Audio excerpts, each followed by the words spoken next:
In every room you enter, in every conversation you have, there's an unseen game being played.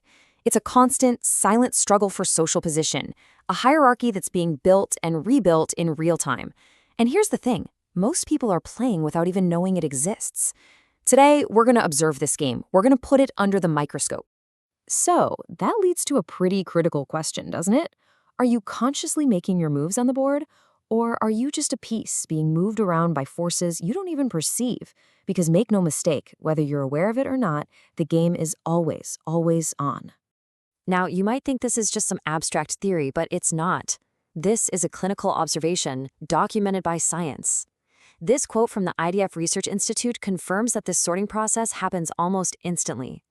A few minutes is all it takes for us to unconsciously rank ourselves and everyone around us. So, let's dissect the mechanism.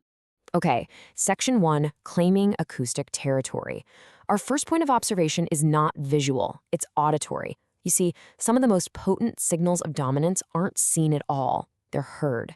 We're going to analyze how people claim and control the very air around them with sound. Scientists have a name for these signals, vocalic cues.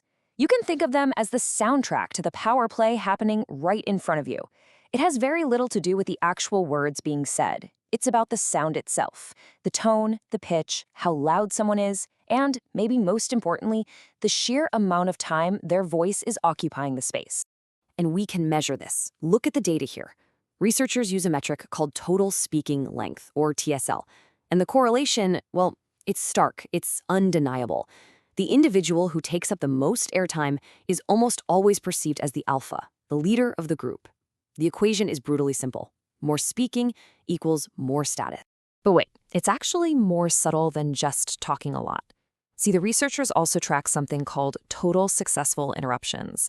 Now think about that. This isn't just about talking, it's about taking the floor from someone else. It's a measure of pure control. It's the auditory version of seizing territory by force. So we've listened. Now let's watch.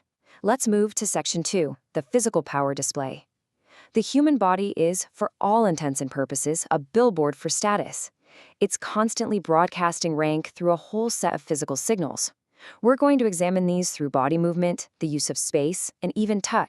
The study of this is called kinesics, basically a fancy word for body language. And the core finding here couldn't be simpler. Dominant individuals physically take up more space. That's it. They move more, their gestures are bigger, they are simply more expansive. On the flip side, lower status individuals tend to physically shrink themselves, making their movements smaller as if to apologize for the space they occupy. Let's put these side by side because the contrast is, well, it's night and day. High status, open, expansive posture. They also tend to invade the personal space of others. That's a whole field of study called proxemics. And then there's haptics, the study of touch. They are almost always the ones who initiate contact. It's a subtle, clear power move. Lower status individuals, they do the exact inverse. Closed posture, they yield their personal space, and they are the ones who receive touch, not give it. And it's so important to get this. These aren't just casual observations. This research is done in controlled laboratory settings, just like the one you see here. They use multiple cameras, multiple microphones to isolate and measure these behaviors with cold scientific precision. This is a laboratory for observing the human animal, where every single glance and gesture gets turned into a data point. All right, let's move to our final area of observation, Section 3, Adornments of High Status. Now we're going to look at the objects, the stuff, people use to signal their rank without saying a word or making a move. In nonverbal communication studies, these things are called artifacts. But a better way to think of them is like the plumage on a bird. They're the colorful feathers of the human animal, visual shortcuts that instantly tell everyone your role, your tribe, and exactly where you fit into the hierarchy. And once you look for them, you'll see these artifacts everywhere. A doctor's white coat, a soldier's uniform, a CEO's suit. These aren't just pieces of clothing. They are powerful, immediate signals of status and authority. And this absolutely extends into our digital world, where your online avatar acts as a kind of virtual uniform, communicating your rank at a single glance. So, we've examined the vocal signals, the physical signals, and the material signals of this constant status game. And here is the crucial takeaway. Once you are trained to see them, your perception of every single human interaction will be permanently altered.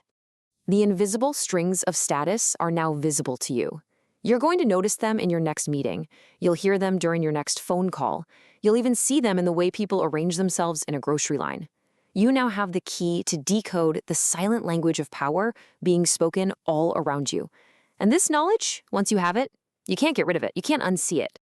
Which brings us to one final critical question. You've been an observer of the game. But now that you can see the strings, you're no longer just an observer. You're a player who understands the rules. So the question is, what will you do?